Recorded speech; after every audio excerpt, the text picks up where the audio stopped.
Okay, good afternoon everybody. Welcome to the Trading Setup channel. My name is Niku and today we're going to look at moving averages. I'm going to explain to you guys what moving averages are and how most people, especially new traders, tend to use them, which is a very mostly inefficient way. And then I'm going to show you guys some tips and tricks on how to use moving averages effectively. Keep in mind, yes, last week we did a stream on support and resistance, and we covered in that stream, we covered how to properly draw support and resistance areas, and this includes channels and trend lines because those are also just support and resistance areas. The only difference is those lines run diagonally, and it's going to tie in with today's video as well. So if you haven't seen that one, maybe go give that a watch as well. And yeah, let's get to it. First thing we're going to do is we're going to go to our platform.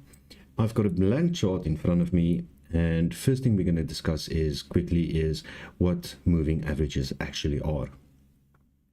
To do that, let's add a moving average to our chart. Now we're going to see this line appear here. First thing I'm going to do quick is make this just a little bit thicker so we can see it a bit more clearly. Okay, so under inputs, you're going to see that we have two options that we can change.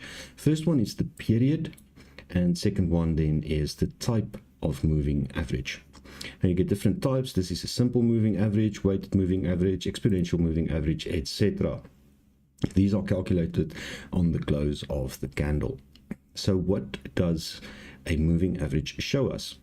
So this moving average, currently the period is set to 10. I want to set this to 2 just to show you guys something, and then we'll go back. So I've set this moving average to a period of 2. Now as you can see, while this current candle is open, this moving average value keeps changing. That's because, like I mentioned, the moving averages are calculated on the close of the candle. And while this candle is open, the close of the candle keeps changing. Only once this candle closes, let's just get the time in there. This is a 5-minute chart, so this candle is still going to be active or open for another 2 minutes. And while this is moving, the current price is the closing price. But like I said, this keeps changing as long as the candle is open. Only once the candle has closed does this become a fixed point. So we set our moving average to a value of 2. This means that the moving average value is calculated on the previous close and the current close, the last 2 periods. This is this candle and then this candle as well. So the close of this candle was that value there, which is, let's zoom in a little bit. This value here is 1.16401. So we're going to take that value and then we're going to add it to add this current value here. So once this candle closes, the closing price will be a fixed value, but as this moment, this will be the value there. We can see it's 368, 372.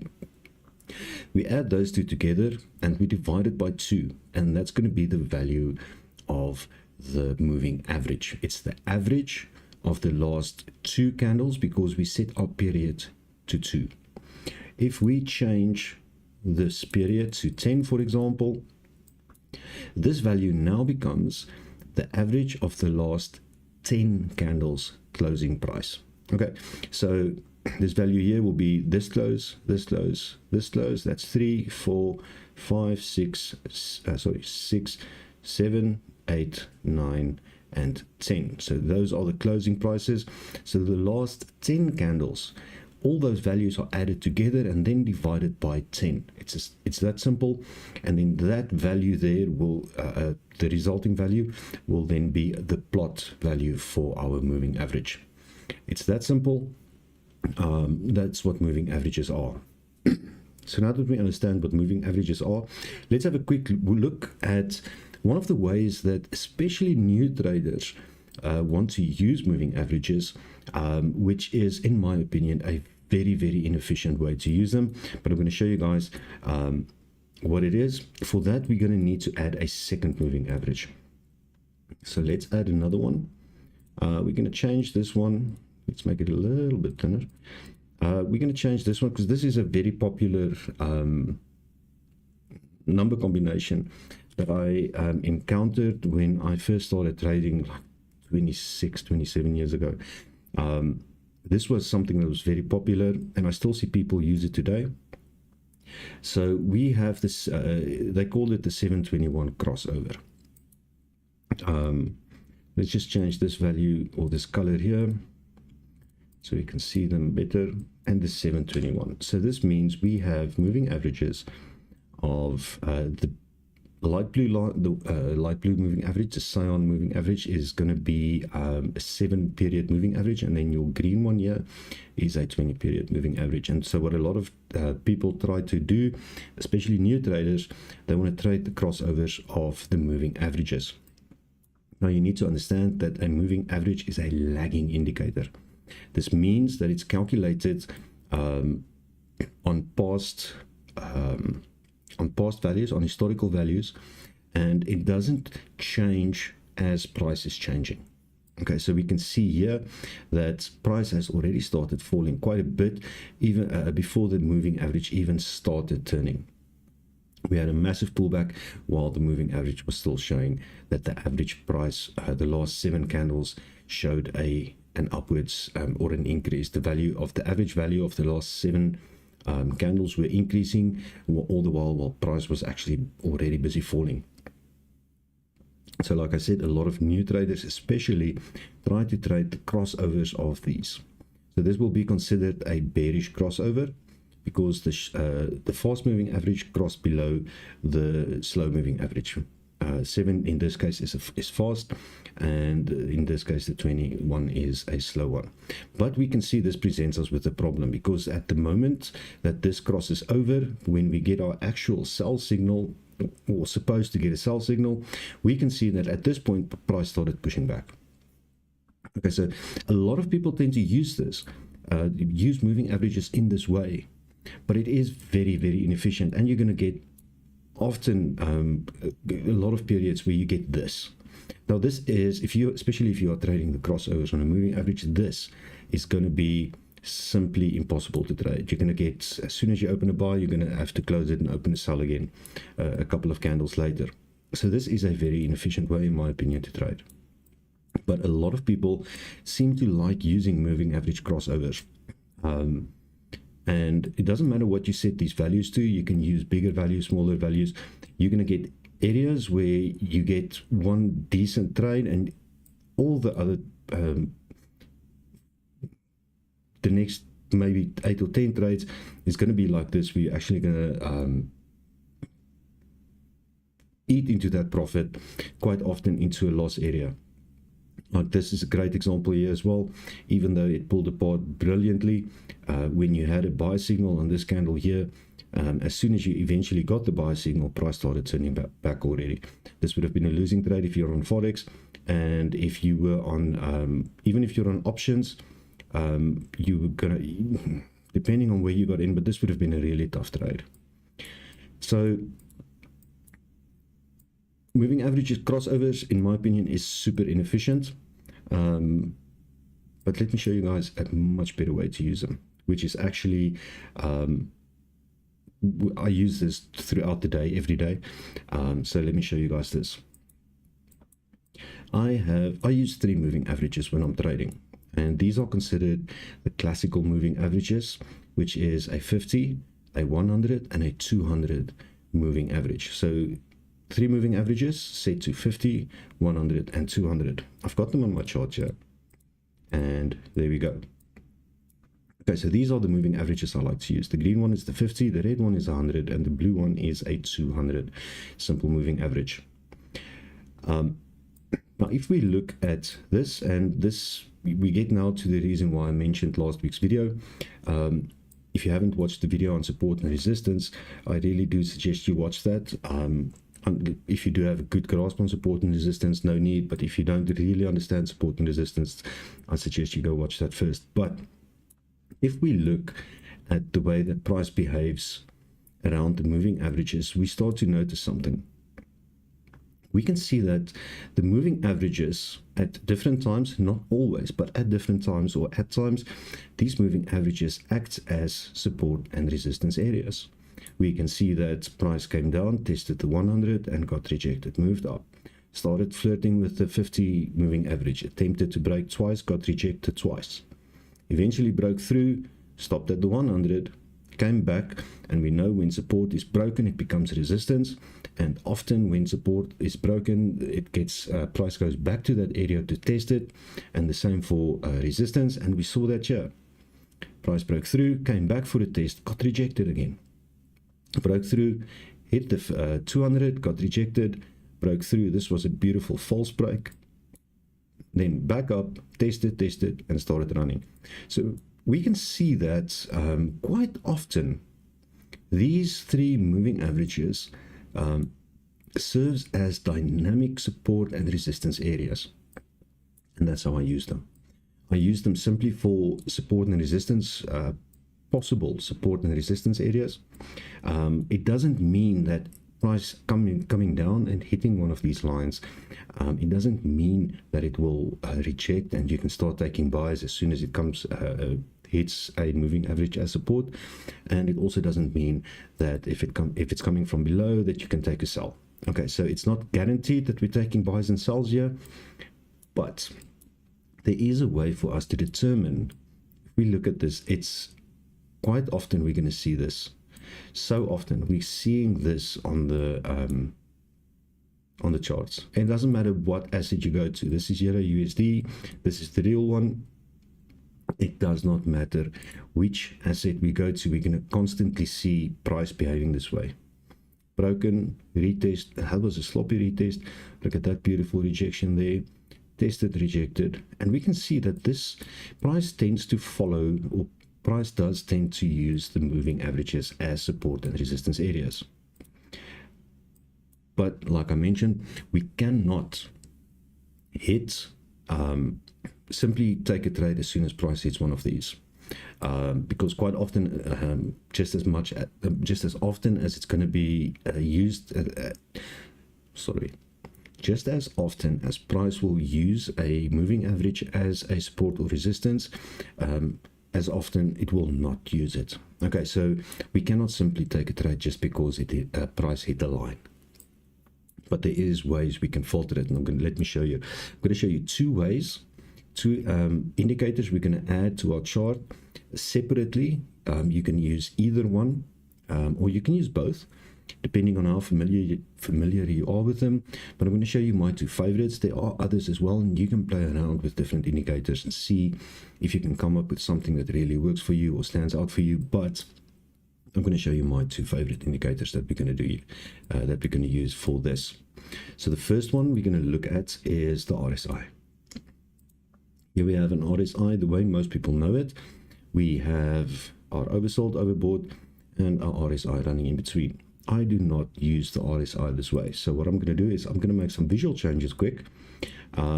This is purely visual changes. It's not going to, I'm not changing this value of the RSI. But I'm going to show you guys why in a second. I'm doing this. There we go. Okay, so now I've got my RSI. RSI is still the same as it was before, but I've made the oversold and overbought areas almost invisible to see, and I made my middle line darker. The reason I do this is that a lot of people forget that the RSI is a momentum indicator. So the more momentum something has, the harder it is to stop, or the harder it is to slow down. Okay, so the RSI is a momentum indicator. So the higher the RSI is going, it's if the RSI is going up a lot, it's telling me that the bullish momentum is increasing. And if the RSI is dropping, it's telling me that we're seeing an increase in bearish momentum. Okay, so let's go back to Euro USD. Now, if we look at the Euro USD chart, we can see that there's periods where the RSI runs above the 50 line. We were in a bullish move here, started here with this breakout here, and then we just saw price going up. And all the while, the RSI was moving above the 50 line. We had pullbacks, yes, sure, we had some corrections, but the RSI remained above the 50 line for the whole duration of the period. And then after it broke through, it stayed below for quite some time. And now we're entering a little bit more volatile area. When price goes into range, we usually start seeing the RSI jumping above and below the 50 line. Like this year, we were in a range here, and we can clearly see there was no real movement, basically sideways for quite a while, and we can see that the RSI showed that as well. What we're interested in is areas like this where the RSI is running in on one side for a long time, telling me that we are in a bullish trend. Look at this beautiful run here. Even though price wasn't going up quick, it was still going up. We can see that price is making higher lows. We can see that price is making higher highs. And all the while, the RSI stayed above the 50 line. Okay. And then eventually when it started dropping, we can see how the RSI switched. Okay, so the RSI is showing us, as long as the RSI is above the 50 line, we have bullish momentum. And as long as it's below the 50 line, we have bearish momentum. Okay, so those of you guys that just joined, if you have any questions, please feel free to ask. I can see the chat, so I'll be able to answer your question. If I'm able to answer your questions, I'll try my best. Feel free to ask any questions about this. This is the opportunity. This is the time you want to do this. You're going to get a almost immediate answer, and we'll cover that. Anyway, so now that we know what the now that we understand how the RSI is showing us bullish and bearish momentum, we can now start combining it with the moving averages. Let's find a decent example. See if we can find a good example, a good current example. Let me correct that.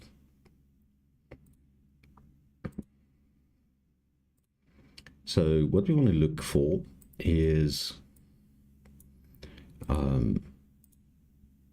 price that's in a trend, but we don't want to see a move like this. We want to see a proper trend, higher highs, higher lows. That's what we want to look for right now. Hopefully we'll find an asset quick that's otherwise I'll have to use some historical examples. I could actually, there we go. Okay, so this here's a not the best of examples. You know what, let's go to a 1 minute. The beauty of this is you can use this on all time frames. I use this on 1 minute, 1 hour charts, 4 hour charts. This will work on any time frame. So if you are comfortable trading 1 minute charts, you can do that. Let's switch to a 1 minute and see if we can see something else.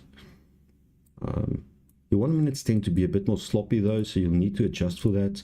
But in general, 1 minute is fine. You can use this on a 1 minute chart. You can use this on a 5 minute, 15 minute, 1 hour, 4 hour, whatever.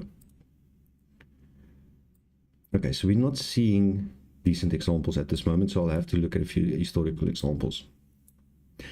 Right, so when we see AF price running in a trend, in this case, this was a bullish trend, we had a trade opportunity here. Here was a beautiful trade opportunity. We could have had a 3 or 5 minute buy. The way we do this is we are looking at the RSI.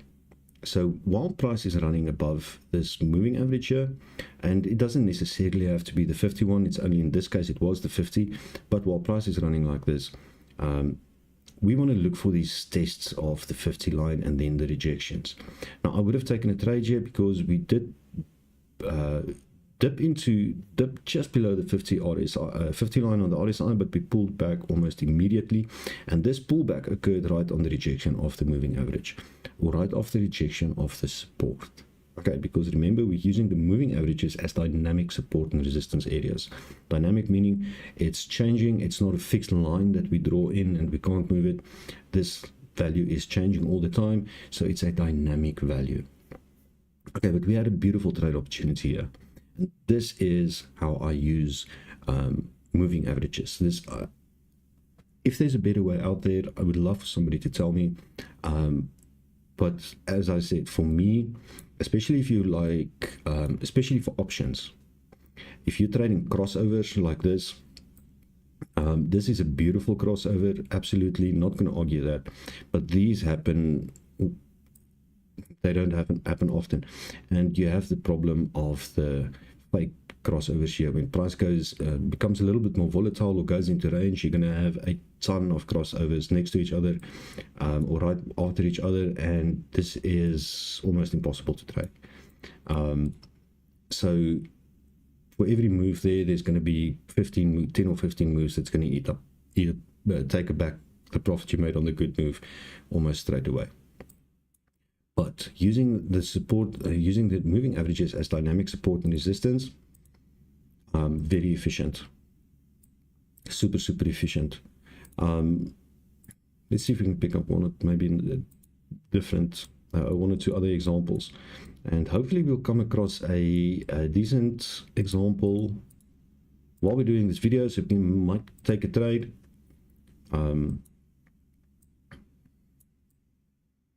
Okay, so if you look at, again, we've got this here in the on the RSI. We had the RSI running below the 50 line all this time, all the while. From here, price was from here, the RSI was running below the 50 line, and we had such beautiful trade opportunities. Look at that. We came down, tested there, got rejected, and look at the RSI behavior. Again, tested the 50, and as soon as the rejection happened from the moving average, it also happened from the 50 line on the RSI. So this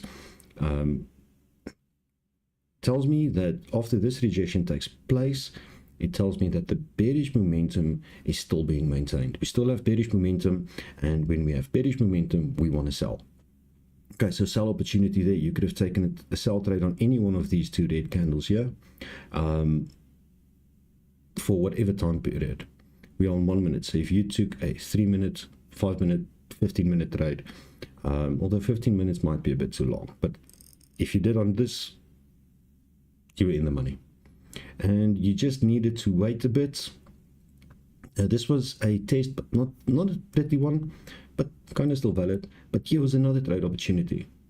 A couple of candles later, price came back, tested here. We have this beautiful rejection, and at the same time we had the RSI.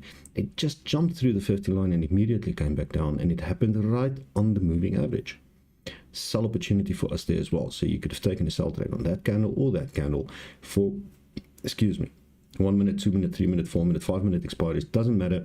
This would have been an ITM trade. If you've taken it on either one of those two red candles, you would have had a good trade. Okay, so sometimes they won't always hit. As with any other support and resistance that we have, price doesn't always hit perfectly, but quite often you're going to see where price gets really close or hits. Like there's 3 examples of possible trades we could have taken. This one especially was a little bit risky because of the fact that the RSI remained on the 50 line for quite a bit before it turned down. But once the turn down was confirmed, you could have taken started taking sell trades. Same situation here. Okay, one thing that's super important, especially for new traders, we do not take entries. I will never take an entry simply because the price is hitting and the RSI is on the 50 line. Don't do that, because what you're doing is you're trying to predict that a rejection will take place. You don't know if it's going to reject or not.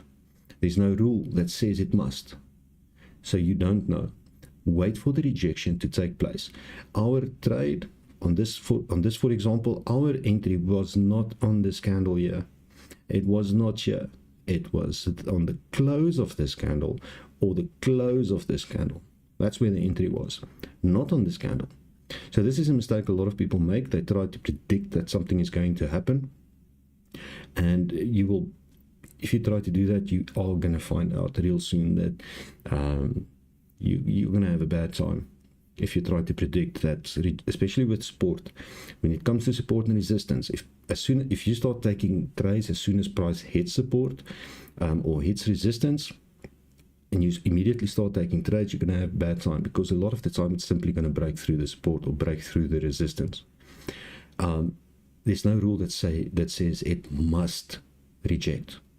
Okay, so oftentimes it's going to break through. Wait and see. Just wait for the rejection to take place. Once it does, like I said, our trades were on the close of this candle or this candle. That's where the entries were. Wait for it to take place. We want to follow what the market is doing, and this is something that's, I've spoken to so many people in the past, and everybody seems to struggle with this idea. If you understand, if you can understand the idea that we are not trying to predict what the market is going to do, it's impossible. We are following what price is doing. We're following the market, not predicting it. And that's why you have to wait. Just that 1 or 2 candles extra is going to keep you out of bad trades. It's going to save your money. It's going to keep you out of bad trades if you just wait to see, is price rejecting, instead of trying to take a bet and say, I'm going to bet that price will reject, because you're going to be wrong quite often. But if you wait to see if price does reject first, well, then your odds are going to increase quite a bit, and that makes a massive difference. You're still not going to win every trade. There's nothing that's going to give you 100% win rate on this planet, but it's going to increase your win rate quite a bit if you simply wait an extra candle or 2 candles, see if the rejection is taking place. We want to follow the market. We do not want to predict it, because if you try to predict, you're going to have a bad time. Let's see if we can pick up a trade somewhere. Would be nice if we can. If we don't, well, see, like, this is a sloppy one. So in a case like this, we have a downwards move, and we have the RSI running below the 15 line. At the moment, it's flirting, so it's price came back to test the moving average here, but the RSI has been winding about, just dipping above and below the 50 line for a bit now. The way that I'm going to determine if I do get an entry here is, let me zoom in a little bit, not too much, otherwise we can't see. I need the RSI to dip below this value here. It needs to make a new low from this value there. Then I will accept that price is rejecting, because if that happens, I'll go with a 3-minute sell trade maybe, but I do need, because that's going to confirm my rejection for me. This is taking a trade right this moment is simply too risky. Okay, because at the moment we are flirt, like I said, the RSI is dipping its toes above, below, above, below, above, below the 50 line. So taking a trade now is going to be basically trying to predict that this is where price is going to start dropping, or this is where price is going to start climbing. And like I just explained, you can't, it's not efficient to do that. What I do want to do is wait to see if it does fall. If price does fall, then I'll risk trade, because then I'm following the market. If we start making new lows, for all I know, right this moment, for all I know, price can just from here continue its way up. We don't know what's going to happen. It's impossible to tell. Okay, so this might take a while to fire. If it does, let's add it to the hotbar there, and we'll come back to it in a second, see what it's been doing.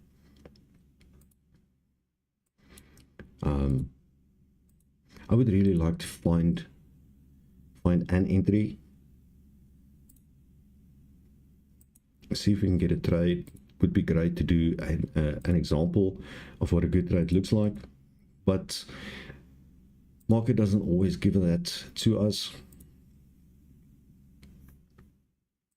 And again, if anything is unclear, please feel free to ask any questions you guys might have, and I'll try to answer them, especially if it's about this.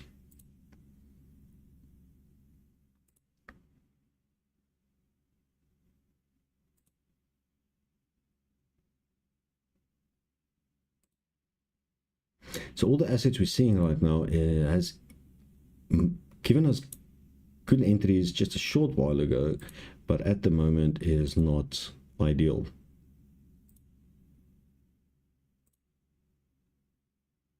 Okay, so what I'm going to do, I did say that I'm going to show you guys 2 indicators that you can use. So let's have a quick look at the other one before we start wasting time. The second indicator that I like to use to confirm support and resistance on the moving averages is the ADX. So I'm just going to change the colors on this quick. I'm not changing the values. I just like my DI plus and DI minus to be green and red. There we go. Okay, so one of the ways that I like to use this, one of the other ways that I like to use this is, no good examples.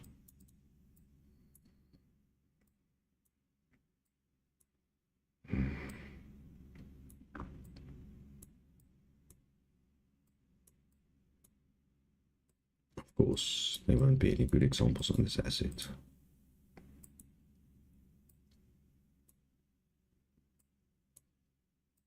Let me just find a very nice example. The ADX is a bit slower than the RSI though, but it is still a valid way of determining this is decent.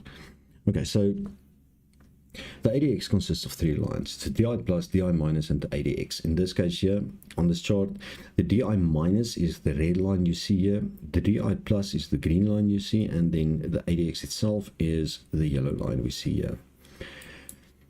The DI plus and minus works the same way. They calculated the same way, and they show you the same thing, only that the DI plus shows you is calculated on price going up, and the DI minus is calculated on price going down. You can think of it almost as the rate of change, because it shows you how quickly price is changing. It's not exactly the same as rate of change, but for this example it will do. So if we do get a sharp spike on the on one of the DI lines, usually that means we can see on the chart some big green candles or some big red candles, like in this case here. We get the DI going up quite quickly once we start seeing these big candles in one direction. So we can see how quickly the DI plus came up here, and then often, not always, but often, when we have a big DI spike, especially if your ADX is fairly low, you're going to have a pullback. This happens often, but it's not a rule. It doesn't mean that if there's a spike, you can take a reversal trade. You can't do that.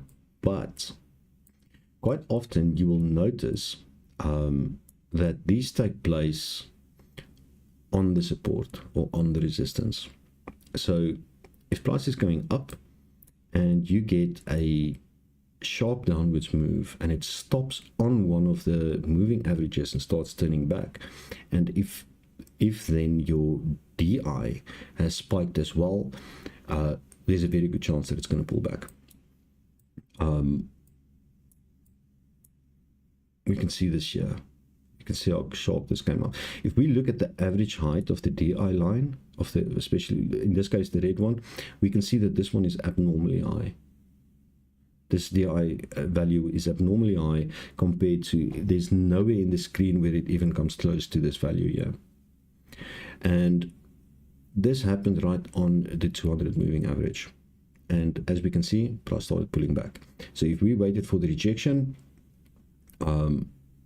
from the support, in this case the 200 moving average, we waited for the rejection and we combined it with the with the DI spike, we can see that price started moving backwards or started going back up, and we did have trade opportunities here. If you're on a 1 minute chart, we could have taken a 5 minute trade here, and it would have been good, no problem. Like I said, it's a bit slower than the RSI, but it's still valid. It's still a way to use this. I've got the ADX on my chart when I'm trading every day, so I do use it, but I use both. I use both of these. This is part of my normal trading strategies every day. I always trade with these three moving averages, the 50, the 100, and the 200. Let's go back and see if, there we go. Okay, I'm kind of glad this happened. This is the asset we were looking for, at earlier, where I said that I will only consider taking a sell trade if the RSI drops below this value here. makes a new low, you know, start making new lows and stuff. And if I did try to predict that we're going to drop from here, I started to, and if I did start to take some sell trades, I would have been in trouble. This would not have been good trading. And this is why I explained earlier that you need to understand that we want to follow what price is doing. We don't want to predict. So if the RSI made a new low here, that would have told me that the bearish momentum is increasing again. So when bearish momentum is increasing, we can start selling. It did not happen here, and as we can see, price is now pushing through the moving average. So there's no trade opportunity here for us. Okay, so if you just wait that extra candle or two, it's going to keep you out of bad trades. Wait for the chart to show you what it wants to do. This is a bit sloppy. Not too great. If you're not sure, and if it, you know, like in this case, this was close, and it did look for a second there that the RSI is going to start pushing up. If you're uncertain, just stay out of the trade. It's that simple. There's so many assets you can trade that there's no need to take unnecessary risks just because you don't want to miss out on a trade. Try to avoid doing that. It's not ideal for your, it won't be ideal for your balance, trust me on that.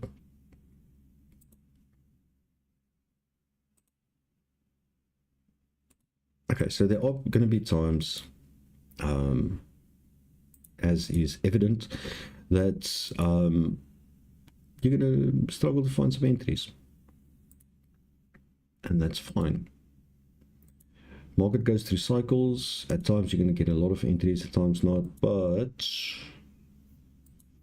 this is a great trading strategy for all time frames. You can use this, like I said, if you're trading forex and you're trading long-term 1 hour, 4 hour charts, you can use it because it works. Again, just wait for your confirmation.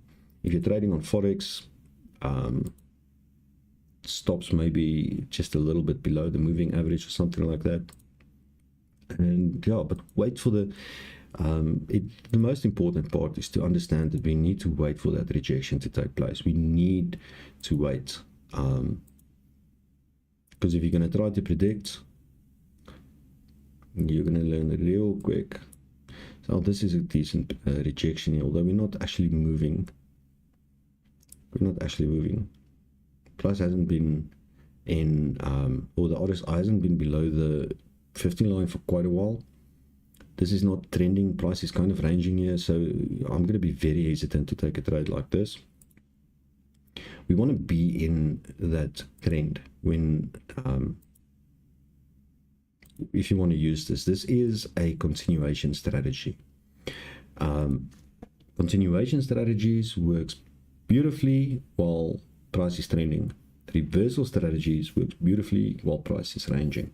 And this is a continuation strategy because we want to catch those pullbacks. We want to catch those corrections in a trend, and then this is all that we're trying to do, is catch the corrections, because we know that when price is moving in a direction, it's never a straight line. It's always ups and downs, ups and downs, ups and downs. So these are called corrections. If, for example, price was moving down, this was a correction. Price pulled back a little bit before it continued to do its way down. We'll see this in, doesn't matter what direction price is moving, you're always going to see that. And all we're trying to do is look for areas where that correction has a high probability of continuing its way down. It's as simple as that, but it is a continuation strategy. We need to understand that it's a continuation strategy. It's not a reversal strategy. Okay, so that's it. That's moving averages, what they are, and an effective way to use them. Take some practice. As with anything else out there, do not simply take somebody's word. Just because somebody says something works doesn't mean it does. Test everything for yourself. Please get in the habit of doing that. If you do want to trade this, it's not something magical. It's going to take some practice. If you have never used anything similar to this before, you're going to need some practice to get the hang of it. Please do not simply jump in your trade account, start trading, and think you found the perfect strategy. There is no such thing. So please be careful. Take some time to learn and understand what's happening. And yeah, best of luck. That's it for today for us. And I'll see you guys next Wednesday for another stream. Until then, may the pips be with you.